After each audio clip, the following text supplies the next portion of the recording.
The unexpected visitor every year. My family gathers at our isolated woodland cabin to celebrate New Year's Eve. The place sits deep in the forest, miles from any neighbors, the perfect retreat from urban chaos. That particular year, I chose to arrive a day early to prepare everything before the others showed up. Before we continue, make sure you're subscribed with notifications on, and tell me in the comments what city you're watching from. Alright, let's dive back in. I reached the cabin in the late afternoon, carried in the groceries, and got a fire going in the old stove. The crackling logs and fresh pine scent made everything feel warm and inviting. As darkness began to fall, I noticed my phone signal was nearly non-existent, just a single flickering bar. I tried texting my brother to let him know I'd arrived safely, but the message wouldn't go through. It didn't worry me much. Everyone would be here tomorrow anyway. I prepared a simple dinner and ate by the window, watching daylight drain from the forest. The silence out there was absolute, not another soul for miles. Then came the knock, 3 sharp raps on the door. I stopped mid-bite, my fork frozen in the air. Who could possibly be out here? Nobody even knew I was alone. I approached the peephole cautiously, but the darkness made it impossible to see clearly. "Hello," I called out. A muffled voice responded from the other side. "Hi, I'm really sorry to bother you. My car died on the road nearby. Could I please use your phone?" The voice sounded female, courteous. I hesitated, my mind flooding with stories of home invasions and elaborate schemes. Still, she seemed genuinely in distress. I cracked the door open slightly, keeping the chain secured. She appeared to be in her 30s, her coat pulled up high, visibly shivering. "Please," she said, "music, it's absolutely freezing out here." Against my better judgment, I let her inside, though I kept the chain ready to snap the door shut if needed. "My cell signal is terrible, but you can try the landline," I offered. We had an old phone mounted in the kitchen. She lifted the receiver, dialed, then shook her head in frustration. No dial tone. I explained that storms sometimes knocked out the line. "You're welcome to wait here until morning," I told her. "My family arrives then." Her face relaxed into a smile. "Thank you so much. I'm Anna." "I'm Rachel," I replied. We settled near the fire, and she began telling me about her evening heading to a party when her engine suddenly quit, no tools to repair it. I made tea and we chatted about ordinary things, our jobs, holiday plans. But I noticed something odd. Her eyes kept darting around the cabin, as if she were mentally mapping every exit. As the clock approached 10, she asked about the place. "Are you staying here alone tonight?" "Yes, just me," I answered, immediately regretting my honesty. She stood and stretched. "Would you mind if I used the bathroom? Down the hall?" I pointed the way. While she was gone, I double-checked the front door, still locked. Then I heard something that made my blood run cold, a creaking sound from upstairs. But the bathroom was downstairs. My pulse hammered as I grabbed the fire poker and crept up the steps. The attic door stood slightly open, though I was certain I hadn't touched it. "Anna," I whispered. Silence answered me. I pushed the door wider. Inside, boxes had been shifted, dust particles swirling through the beam of my flashlight. A window music hung open, letting in icy air. How was that possible? I'd checked earlier and it was latched. Then I heard soft footsteps on the stairs behind me. I spun around, poker raised defensively. She stood at the bottom of the staircase, still smiling. "Everything all right up there? Why were you upstairs?" I demanded. Her smile dissolved. Music, I wasn't. Must have been the wind. But the window, someone had forced it open from outside. I backed away carefully. You need to leave now. But it's pitch black out there. My car now, I insisted, edging toward the phone before remembering it was dead. She moved closer. Rachel, just calm down. I only need help. That's when I noticed the bulge in her coat pocket. Something heavy and solid. A tool or something worse. Panic seized me. I swung the poker in a warning arc. Stay back. Her expression transformed completely, eyes narrowing with cold intent. She lunged for my wrist. I dodged and bolted down the stairs into the kitchen, snatched my keys from the counter, and ran for the back door. She pursued me with surprising speed. "Wait, don't do this," she shouted. I slammed the door behind me and locked it from outside. The keys, thank God, were for my car.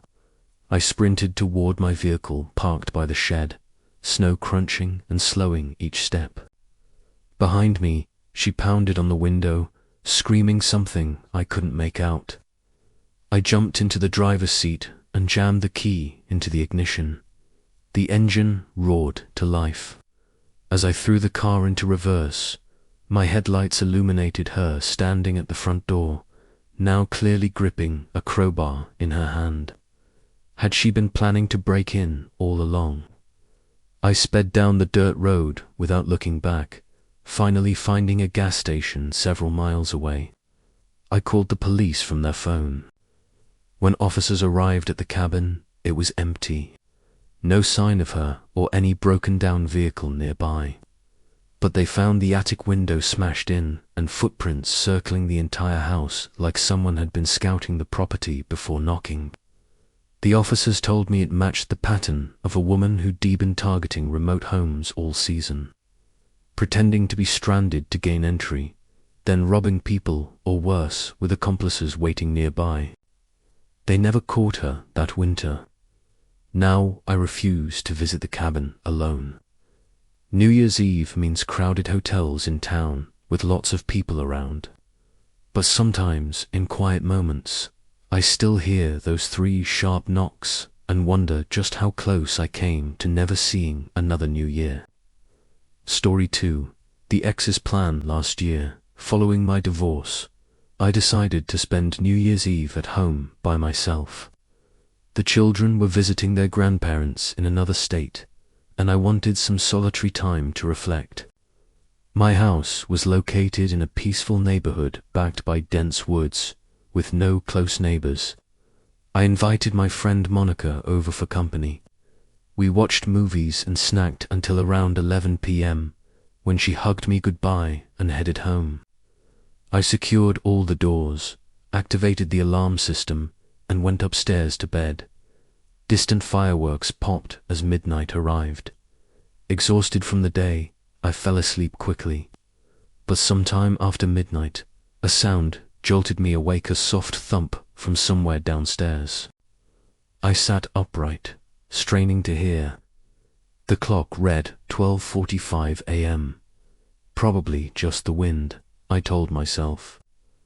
I climbed out of bed and tiptoed to the hallway. Everything appeared normal. I checked the alarm panel, still armed and active. Back in my room, I shut the door and tried to settle down. Then the doorknob began to turn slowly. My breath caught in my throat. "Who's there?" I whispered. No response. The door creaked open and a figure dressed entirely in black rushed toward me, face concealed by a mask, gloved hands reaching. He grabbed me before I could scream, clamping his hand over my mouth. "Don't move," he snarled, his voice unnaturally deep and distorted, like he was deliberately disguising it. I fought desperately, kicking and twisting, but his strength overwhelmed me. He struck me with something hard, possibly a flashlight hand. My head spun with pain. "Where's your money, your jewelry?" he demanded. "Please, just take whatever you want and leave," I begged, my voice trembling. "I have children, don't hurt me." He laughed, a low, menacing sound. "You're all alone now. No husband around to save you anymore." He forced me down and bound my wrists with plastic zip ties that bit painfully into my skin. Then he dragged me through the house, ransacking my drawers and taking my watch and cash. He pulled me downstairs to the back door. "Open it," he commanded. I shook my head. "It's locked. I can't open it with my hands tied." He grabbed my phone, must have taken it from upstairs, and used the app to unlock the smart lock. Cold night air flooded in as he shoved me onto the back porch. The woods beyond were completely dark, not a single light visible anywhere. He pulled a bag over my head. "Stay exactly here. Don't get up until you hear a car horn honk twice, or I'll come back and finish what I started." "What do you mean?" I cried. "Please, let me back inside." "No," he said flatly. "You wait, I'm watching you." His footsteps faded and the door clicked shut behind him. I lay there on the freezing wooden porch, wrists bound, head covered in darkness. The bag smelled like industrial plastic. I couldn't see anything, only hear crickets, chirping, distant car engines. Was he really out there watching? Every rustle in the bushes made me freeze in terror. Minutes crawled by like hours. My body ached from where he'd hit me. I thought about my children, how they'd grow up without me if he returned. Tears soaked through the bag. I tried desperately to free my wrists, but the ties were secured too tightly. "Help," I whispered, though no one could possibly hear me. The porch was hidden by trees. Even if a car passed on the road, they'd never notice. I counted in my head to maintain some control. 1, 2, 3, up to 1,000. Still nothing. Maybe he'd forgotten about me, or maybe he was creeping back right now. Then I heard footsteps, music slow, deliberate, coming from the side of the house. Every muscle in my body tensed. Was it him returning? I held my breath, listening. The steps grew closer, climbing up to the porch. A hand touched my shoulder and I flinched violently. "Oh my God, what happened?" a voice said. It was my ex-husband, Marcus. He yanked the bag off my head. "It's me. Are you okay?" "Marcus, how did you get here?" I gasped, my eyes struggling to adjust to the dim light. "Someone knocked on my apartment door and mentioned your name." I drove over immediately. He cut through the zip ties with a pocket knife. "Let me call the police right now." He dialed on his phone. "Yes, emergency. My ex-wife has been attacked. She's injured. Send help immediately." While we waited, he wrapped his jacket around my shaking shoulders. "Who did this to you?" he asked gently. "I don't know," I said. "A man in black clothing. He tied me up and left me out here." Marcus nodded sympathetically. "Thank God I came when I did. You could have frozen to death." Sirens wailed closer. Police arrived with flashing lights and asked countless questions. I described everything: the intruder, his strangely disguised voice, his threats. One officer found pieces of the zip ties inside the house. "These match what was used on her," he confirmed. Marcus stayed throughout, appearing deeply concerned, but something nagged at me. Why had he arrived so quickly? And how did the intruder know about my husband and our divorce? Days later, detectives called me in for questioning.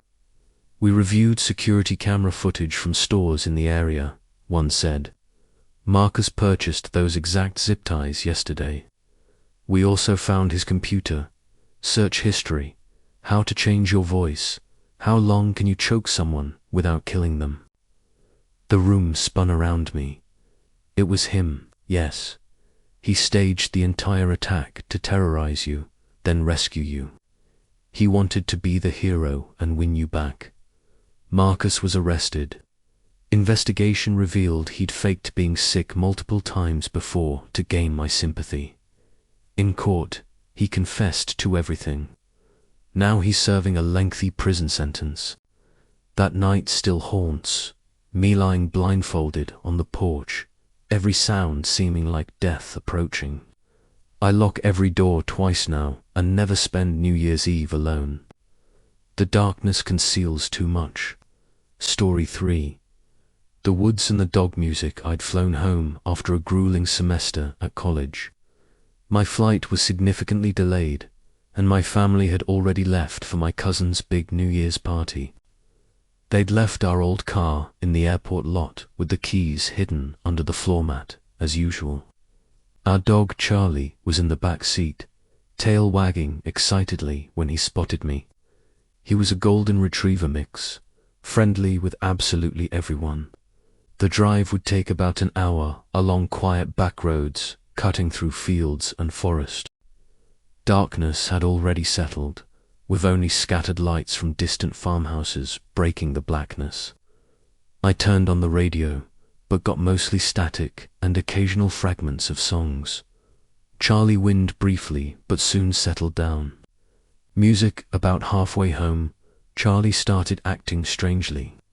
He stood up in the back seat, pawing frantically at the door, music and making distressed little cries. I recognized the behavior. He needed to go outside. Music. There were no gas stations or rest stops anywhere nearby, just empty countryside. I spotted a small dirt pool off by some trees, the kind hunters might use. I stopped the car, left the headlights on for visibility, music, and opened his door. "Go on, Charlie, make it quick." He jumped out and began sniffing around the tree line. I stayed by the car, checking my phone. Of course, no signal out here. The party was probably already in full swing without me. Then a loud crack echoed from the trees. Not like a branch naturally falling, but something heavy moving deliberately through the underbrush, like someone stepping hard on dry leaves and sticks.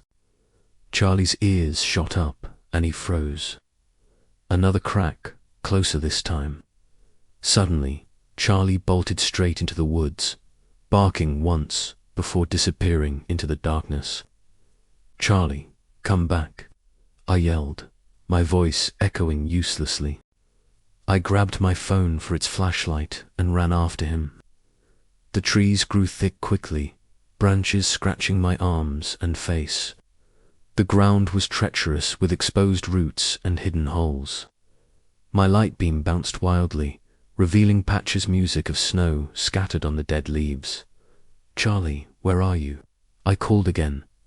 No response, just more cracking sounds behind me now. I pushed deeper into the woods, my breath coming music out, invisible puffs. The smell of damp earth and pine filled my nose. My shoes kept slipping on mud. I considered turning back, but I couldn't abandon music Charlie. He was family. Finally, I heard a low, pained whine. There he was, huddled beneath a bush, trembling. "Hey boy, it's okay." I knelt down and pulled him close. He licked my hand, but then I felt something wet and warm on his side. I shone the light down. Blood, a deep cut across his ribs. My hands shook as I examined it. How did this happen? That's when the cracking sounds started again, very close now, like footsteps circling our position. I scooped Charlie up. He was heavy, but adrenaline gave me strength. Ran back the way I'd come. Branches whipped my face. The sounds grew louder, music, and faster behind us. I ran harder, tripping once and falling hard onto my knees. Charlie yelped. Up ahead, I saw the glow of my headlights. But as I burst out of the tree line, I saw shapes standing by my car. 3 people, just standing there, watching. One held something long in their hands, looked like a stick or some kind of tool. They didn't move, at first, just stared. I froze for a heartbeat, then sprinted for the car door. "Get away from there," I shouted. One of them laughed a low, chilling chuckle that made my skin crawl. I slammed the door shut, locked it, and floored the accelerator. The car spun up dirt as I peeled out. In the rearview mirror, I watched them step back into the shadows, disappearing. My hands gripped the steering wheel so tightly my knuckles went white. Charlie lay across the seat, breathing strangely. I found a rag in the glove compartment and pressed it against his wound. "Hang on, buddy. Just hang on." The rest of the drive felt endless. Every shadow beside the road looked like a person waiting.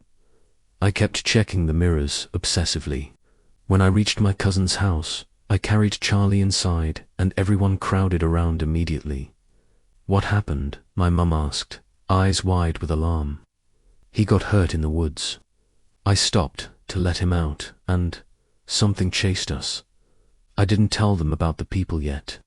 My dad immediately took Charlie to an emergency vet. They stitched him up and said it was a clean cut, but not from any animal, like someone had deliberately sliced him.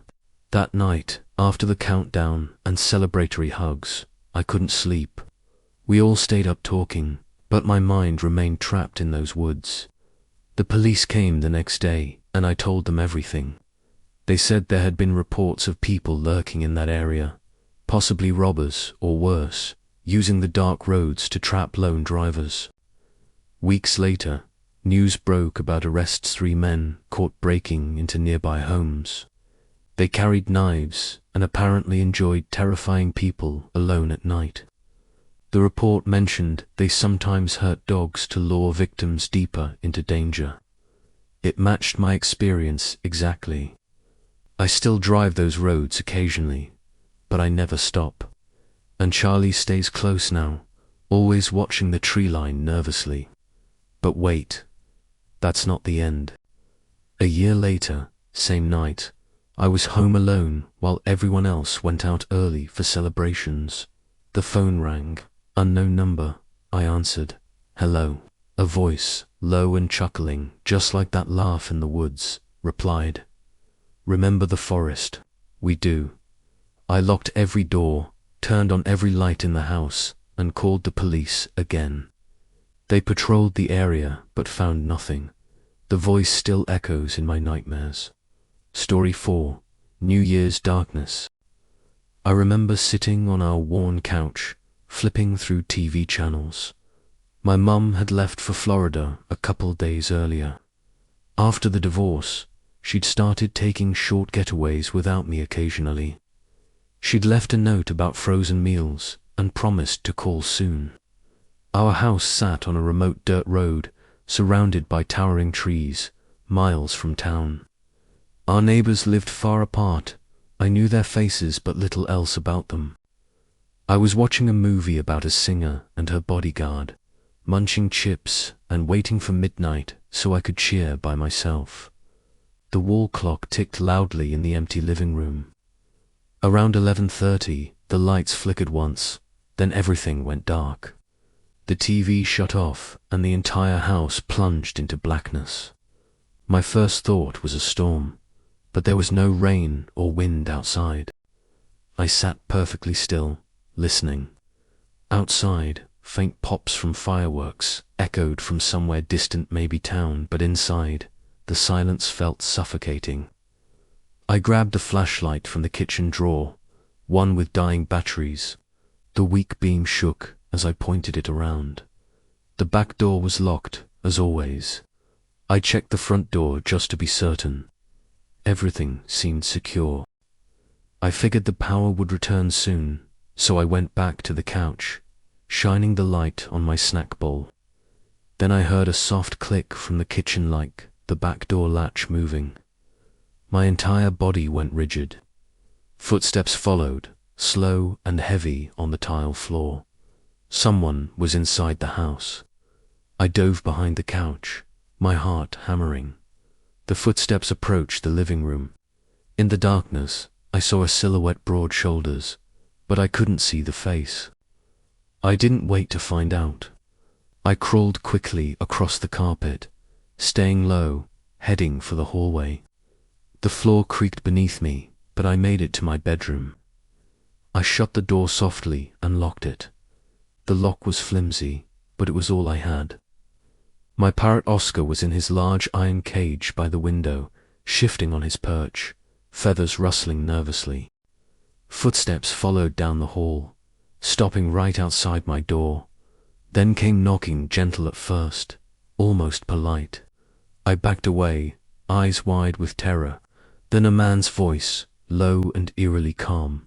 "Hey kid, open up. I know you're in there." I didn't answer. My mouth went completely dry. I pushed Oscar's cage hard, scraping it across the floor to block the door. It was heavy, 6 feet tall, full of toys and perches. Oscar squawked loudly, flapping his wings in distress. "Quiet, Oscar," I whispered desperately, but he kept screaming. The man laughed, a deep chuckle that sent chills down my spine. "Nice bird. But he sounds pretty mad." The doorknob twisted violently, rattling. Then came a hard slam. The door shook, wood splintering slightly. "Come on out. We can talk about this." I dove under my bunk bed, pulling blankets over myself to hide. Dust tickled my nose, but I held my breath. Another slam, louder. More splinters flew. Oscar screamed high and sharp, beating against the cage bars desperately. "Shut up, bird." The man yelled, anger finally breaking through his calm facade. The door shifted inward slightly, but the cage held it mostly shut. I heard him push harder, grunting with effort. "You're making this really hard, kid. I just want to make sure you're okay being alone." Oscar kept screeching. I curled tighter, hands clamped over my ears. He stopped pushing after a while. Footsteps paced music outside my door. "Fine, I'll wait." Got all night. Silence stretched on forever.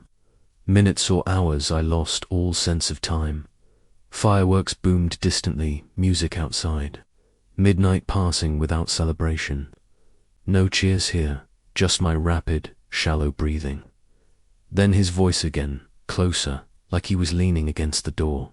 Heard the countdown. "Happy New Year. I bet you're scared under there." How did he know where I was hiding? I bit my lip hard to keep from crying. Oscar went quiet, maybe exhausted or injured. More silence.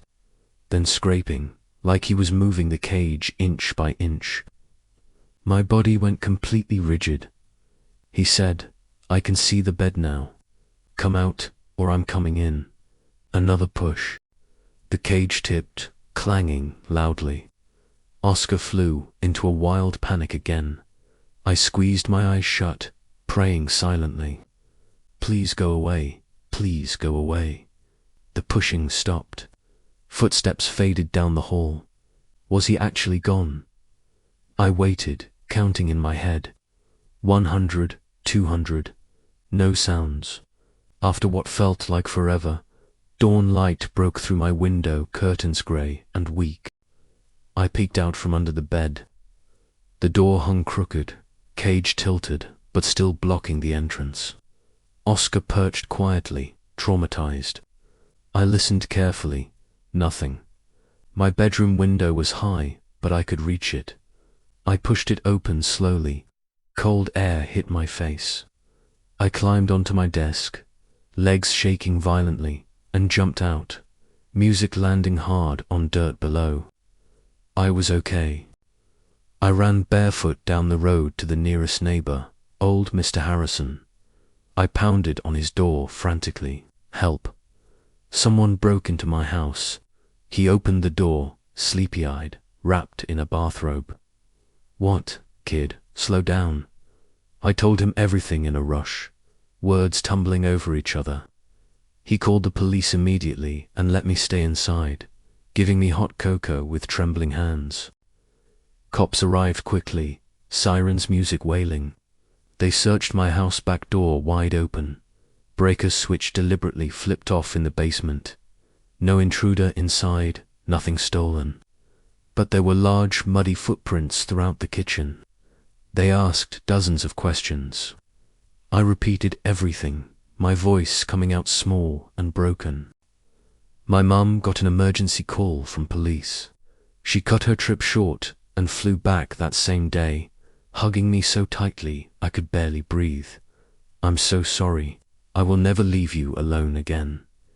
If this story moved you, hit subscribe with notifications on, and tell me in the comments, what city are you watching from? We stayed with friends for a week while she installed better locks and a security system. After that, no more nights alone, ever. Even now, years later, New Year's fireworks make me check doors twice and listen for footsteps in the dark. That man was never caught. Police suggested he was probably a drifter looking for easy cash, scared off by Oscar's noise. But his laugh and that unnervingly calm voice felt like he enjoyed the fear more than anything he might have stolen.